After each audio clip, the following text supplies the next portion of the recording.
الحمد لله رب العالمين والصلاة والسلام على سيد المرسلين أما بعد فأعوذ بالله من الشيطان الرجيم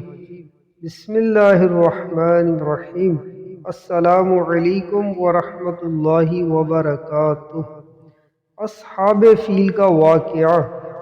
حضور اکرم صلی اللہ تعالی علیہ وسلم کی پیدائش سے صرف 55 دن پہلے یمن کا بادشاہ ابرہہ ہاتھیوں کی فوج لے کر کعبہ ڈھانے کے لیے مکہ پر حملہ آور ہوا تھا۔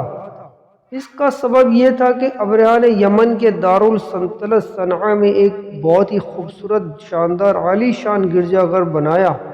اور یہ کوشش کرنے لگا کہ عرب کے لوگ بجائے خانہ کعبہ کے یمن آ کر اس گرجا گھر کا حج کیا کریں۔ جب مکے والوں کو یہ معلوم ہوا تو قبیلہ کنانہ کا ایک شخص غیظ و غضب میں جل بن کر یمن آیا اور وہاں کے گرجا گھر میں پخانہ کر کے اس کو نجس سے لت پت کر دیا۔ جب ابرہہ نے یہ واقعہ سنا تو وہ طیش میں آپے سے باہر ہو گیا اور خانہ کعبہ کو ڈھانے کے لیے ہاتھیوں کی فوج لے کر مکہ پر حملہ کر دیا، اور اس کی فوج کے اگلے دستوں نے مکہ والوں کے تمام اونٹوں اور دوسرے مویشیوں کو چھین لیا۔ اس میں 200-400 اونٹ حضرت عبد المطلب کے بھی تھے۔ حضرت عبد المطلب کو اس واقعے سے بڑا رنج پہنچا، چنانچہ آپ اس معاملے میں گفتگو کرنے کے لیے لشکر میں تشریف لے گئے۔ جب ابرہہ کو معلوم ہوا کہ قریش کا سردار اس سے ملاقات کے لیے آیا ہے تو اس نے آپ کو اپنے خیمے میں بلایا، اور جب حضرت عبد المطلب کو دیکھا کہ ایک بلند قامت، رعبدار اور نہایت ہی حسین و جمیل آدمی ہے جن کی پیشانی پر نور نبوت کا جاہ و جلال چمک رہا ہے، تو صورتحال دیکھتے ہی ابرہہ مرعوب ہو گیا اور بے اختیار تخت شاہی سے اتر کر آپ کی تعظیم و تکریم کے لیے کھڑا ہو گیا اور اپنے برابر بٹھا کر دریافت کیا، کہیے سردار قریش، یہاں آپ کی تشریف آوری کا کیا مقصد ہے؟ حضرت عبد المطلب نے جواب دیا کہ ہمارے اونٹ اور بکریاں وغیرہ جو آپ کے لشکر کے سپاہی ہاک لائے ہیں، آپ ان سب مویشیوں کو ہمارے سپرد کر دیجئے۔ یہ سن کر ابرہہ نے کہا، اے سردار قریش، اونٹ اور بکری کی حقیقت ہی کیا ہے؟ میں تو آپ کے کعبہ کو توڑ پھوڑ کر برباد کرنے کے لیے آیا ہوں، آپ نے اس کے بارے میں کوئی گفتگو نہیں کی۔ حضرت عبد المطلب نے کہا، مجھے تو اپنے اونٹوں سے مطلب ہے، کعبہ میرا گھر نہیں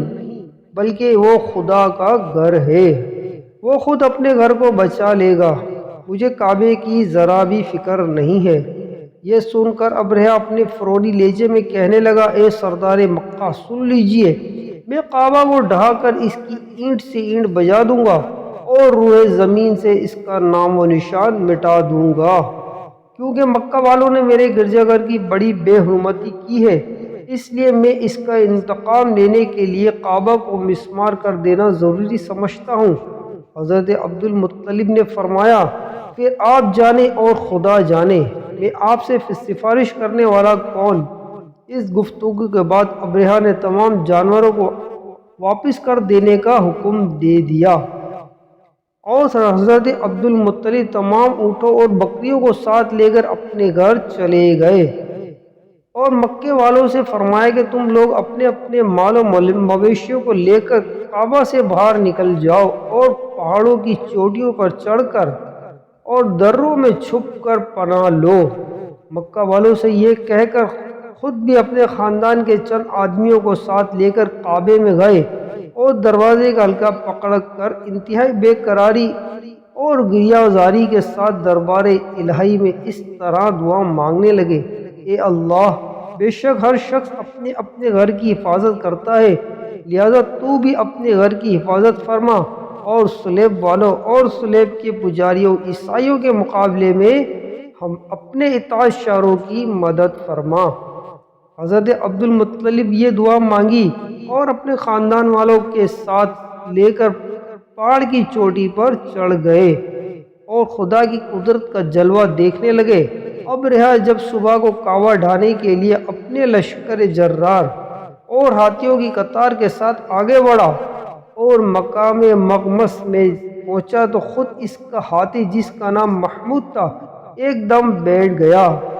اور چند مارا اور بار بار للکارا مگر ہاتھی نہیں اٹھا۔